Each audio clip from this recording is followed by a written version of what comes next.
Today we have some exciting news regarding Pokemon Home, Legends ZA, Champions, and the future of Pokemon. Welcome back to the channel. My name is Connor at Tallgrass Gaming. If you enjoy everything Pokemon and want the latest news and gameplay, hit that like button, subscribe to the channel, and enjoy the rest of the video. Finally, we have some confirmation for Legends ZA support in Pokemon Home. It's been 6 months since the release of the game, and I've been waiting for this for quite some time. I'm super happy the day is finally here.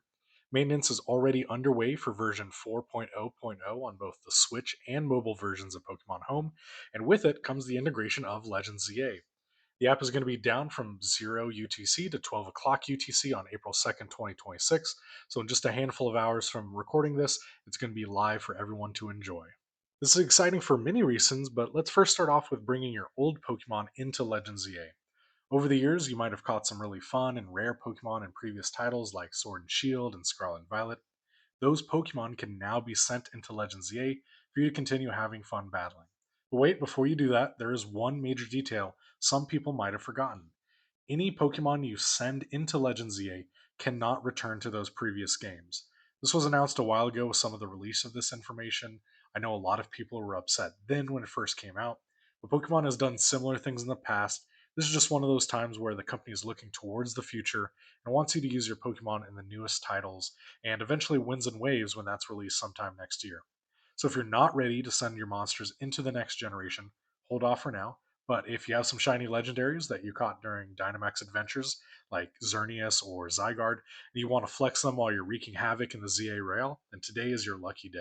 With this update, it also means we're getting more details about Pokemon Champions connectivity. Looks like we're going to be able to send 1,000 Pokemon from home to Champions, but we're only going to be able to send 30 at a time, so about a box's worth. The producer of the game recently confirmed in an interview that there is no cooldown period to send Pokemon, so I assume this 30 Pokemon limit is just for data management. Pokemon that are visiting champions will be locked in Pokemon Home. They're going to stay in the app, taking up that spot, but you're not going to be able to accidentally trade them or remove them in any way, whether that's to a new box or back into one of your other games. Whenever you want, you can also send them back from Champions into Home to unlock them. And for those that already own Pokemon games on the Switch, you might be doing a little more box management for Champions compared to someone who is brand new to battling. A lot of creators have also been theorizing and analyzing leaks to see which abilities the new Mega Pokemon from ZA might have in Champions, but we're not going to have to wait much longer. When those Pokemon are sent to home, we're going to be able to see their official battle stats and abilities. I'm looking forward to creating some fun teams with these new Megas in Champions, so it'd be really nice to have some information before the release next week so I can start team building. The last thing I'm excited about for this update is the Pokédex completion reward for sending all of the Pokemon from Legends ZA to home.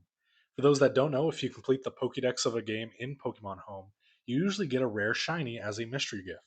For Let's Go Pikachu and Eevee, it was shiny Meltan, Sword and Shield was shiny Keldeo, BDSP was shiny Manaphy, Legends Arceus was shiny Enamorus, and Scarlet and Violet was shiny Meloetta. With Legends EA being set in Kalos, my mind immediately goes to the mythical Pokemon of the region, Hoopa, Volcanion, and Deancey.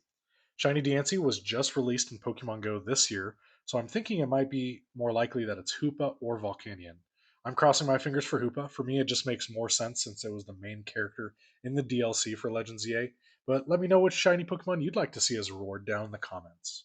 We're still waiting on some home updates for connectivity with Fire Red and Leaf Green, but who knows exactly when that's going to be coming out. I'm sure there'll be some minor updates here and there as the year goes on, but I'm assuming this is going to be our last major update for Pokemon Home until Generation 10 releases sometime next year. I'd love to have you join us as we enter this next era of Pokemon. And if you enjoyed your time here, consider subscribing, liking the video. It really helps a lot as I'm trying to grow this new channel. Until next time, take care for now and look out for more encounters in the tall grass.